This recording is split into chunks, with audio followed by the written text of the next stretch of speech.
memories. Hello, Mark. My name's Tinson. 要怎么看 My 全文 student number is 56. I'm a freshman. At Eduardo Briceño, how to get better at the thing you care about.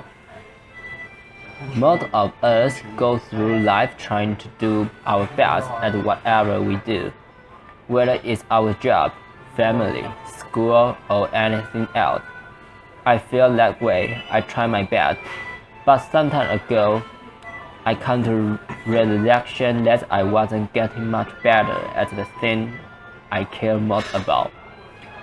Whether it was being a husband or a friend or a professional or teammate, and I wasn't improving much at those things, even though I was spending a lot of time working hard at them. I've seen realized from conversations I've had and from research that this stagnation, despite hard work, turned out to be pretty common. So I would like to share with you some insight into what that is and what we can all do about it. What I've learned is that the most effective people and a team in any domain do something we can all emulate. They go through life deliberately, alternating between two zones, the learning zone and the performance zone. The learning zone is when our goal is to improve. Then we do activities designed for improvement, concentrating on what we haven't mastered yet, which means we have to expect to make mistakes knowing that we will learn from them. That is very different from what we do when we are in our performance zone, which is when our goal is to do something as best as we can to execute. To execute, then we concentrate on what we have already mastered, and we try to minimize mistakes. Both of these zones should be part of our lives, but being clear about when we want to build in each of them, with what goal, focus, and expectation, helps us better perform and better improve. The performance zone maximizes our immediate performance, while the learning zone maximizes our growth and our future performance. The reason many of us don't improve much despite our hard work is that we tend to spend almost all of our time into performance zone. They hinder our growth and ironically, over the long term, also our performance. So what does the learning zone look like? Take Demosthenes, a political leader and the greatest orator and lawyer in the ancient Greece. To become great, he didn't spend all his time just being an orator and a lawyer, which would be his performance zone, but instead he did activities designed for improvement. Of course, he studied a lot. He studied law and philosophy with guidance from mental. But we also realize that being a lawyer involves persuading other people, so he also studied great speech and acting to get rid of an old habit he had of involuntarily lifting his shoulder. He practiced his speech in front of a mirror, and he suspended a straw from the ceiling so that if he raised his shoulder, it would hurt. Laughter. To speak more clearly, design a lips. He went through the speech with stone in his mouth. He built an underground room where he could practice without interruption and not disturb other people. And the thin curls at the time were very noisy. He also practiced by the ocean, projecting his thoughts about the roar of the waves. His activities in the learning zone were very different from his activities include his performance zone. In the learning zone, he did what Dr. Anders Ericsson called deliberate practice. This involved breaking down ability into component skills, being clear about what sub-skills we're working to improve, like keeping our shoulder down, giving full concentration to a high level of challenge outside our comfort zone, just beyond what we can currently do, using frequent feedback with repetition and adjustment, and ideal in engaging the guardian of a skill coach, because activities designed for improvement are domain specific, and a great teacher and a coach know what those activities are and can also give us expert feedback. It is this type of practice in the learning zone which leads to substantial improvement, not just turn on test performing. For example, research shows that after the first couple of years working in a profession, performance usually plateaus. This has been shown to be true in teaching general medicine, nursing, and other fields. And it's happened because once we think we have become good enough, adequate, then we start spending time in the learning zone. We focus all our time on just doing our job, performing, which turned out not to be a great way to improve. But the people who continue to spend time in the learning zone to continue to always improve. The best salespeople at least once a week do activities with the goal of improvement. They read to intend their knowledge, consult with colleagues or domain experts, try out new strategies, solicit feedback, and reflect. The best chess player spend a lot of time not playing game of chess, which will be their performance zone, but trying to predict the world-class master and analyzing them. Each of us has probably spent many hours typing on a computer without getting fast. But if we spend 10 to 20 minutes each day fully concentrating on typing 10 to 20% faster than our current reliable speed, we will get faster. Especially if we also identify what mistake we making and practice typing those words. Let's deliberate practice. In what other part of our life perhaps that we care more about, and we working hard but not improving much, but it's because we are always in the performance zone. Now, this is not to say that the performance zone has no value. It much does. It very much does. When I needed a knee surgery, I didn't tell the surgeon.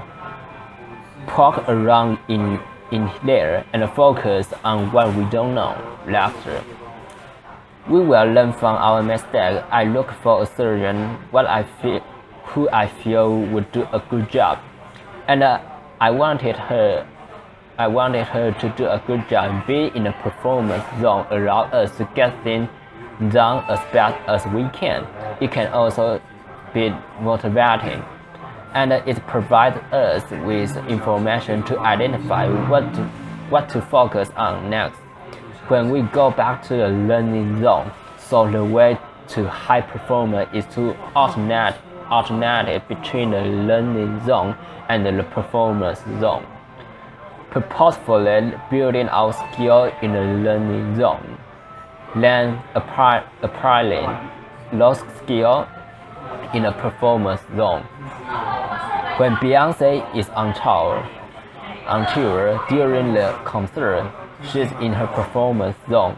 But every night when she gets back to the hotel room, she goes right back into her learning zone. She watched a video of the show that just ended. She identified opportunities for improvement for herself, her dancer, and her camera staff. And the next morning, everyone receives pads of notes with what to adjust, which they then work on during the day before the next performance. It's a spiral to ever-increasing capabilities, but we need to know when we seek to learn and we seek to perform, and while we want to spend time doing both. The more time we spend in a learning zone, the more we will improve. So how can we spend more time in the learning zone?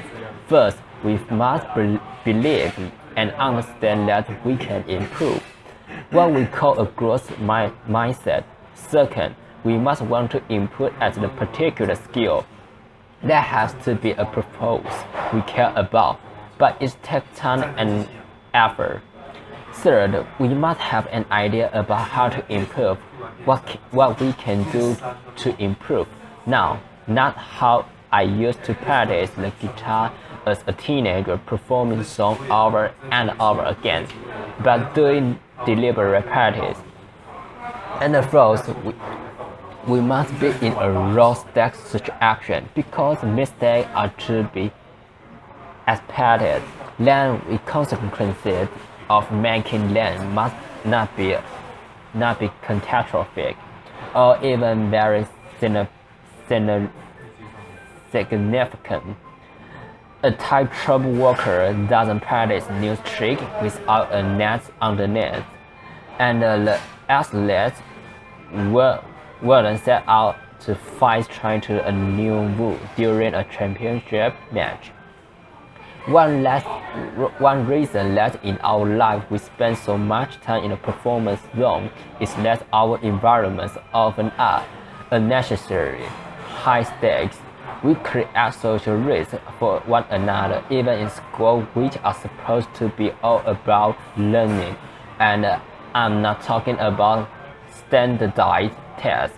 I mean that every minute of every day, many students in elementary school through college feel that if they make a mistake, others will think less of them. No wonder they always straight out and not taking the risk necessary for learning. But the learning that mistakes are undesirable inadvertently when teachers or parents are eager to hear just correct answer and reject mistakes rather than welcome and accept them to learn from them. Or when we look narrow response rather than encourage more exploratory thinking that we can all learn from. When our homework or student work has a number or a letter on it, or counts toward a final grade, rather than being used for practice, mistake, feedback, and revision, we send a message that school is a performance zone. The same is true in our workplace. In the companies I consult with, I often see flawless execution culture with leaders forced to encourage great work, but let's lead employees to stay with what they know and not try new things, so companies struggle to innovate and improve, and they fall behind. We can create more space for growth by starting conversation with one another about when we want to be in each zone. What do we want to get better at and how? And when do we want to execute and minimize mistakes? That way, we gain clarity about what success is, when and how to best support one another. But what if we find ourselves in a chronic high-stakes setting and we feel we can start those conversations yet? Then here are 3 things that we can still do as individuals. First, we can create a low-stake island in an otherwise high-stake sea. These are spaces where mistakes have little consequences. For example, we might find a mentor or a church colleague with whom we can exchange ideas or have vulnerable conversation or even role play. or we can ask for feedback or oriented meeting as project progress, or we can set aside time to read and watch video or take online courses. Those are just some examples. Second, we can execute and perform as we expected, but then reflect on what we can do better next time, like Beyonce does, and we can observe and emulate expert. Then abstraction, reflection, and adjustment is a learning zone. And finally, we can lead and lower the stake for the other by sharing what we want to get better at, by asking questions about what we don't know, by soliciting feedback, and by sharing our mistakes and what we learn from them, so that others can feel safe to do the same. Real confidence is about modeling outgoing learning. What if, instead of spending our life doing, performing, we spend more time exploring, asking, listening, experimenting, reflecting, striving, and becoming? What if we each always have something we were working to improve? What if we created more roles that inside and outward?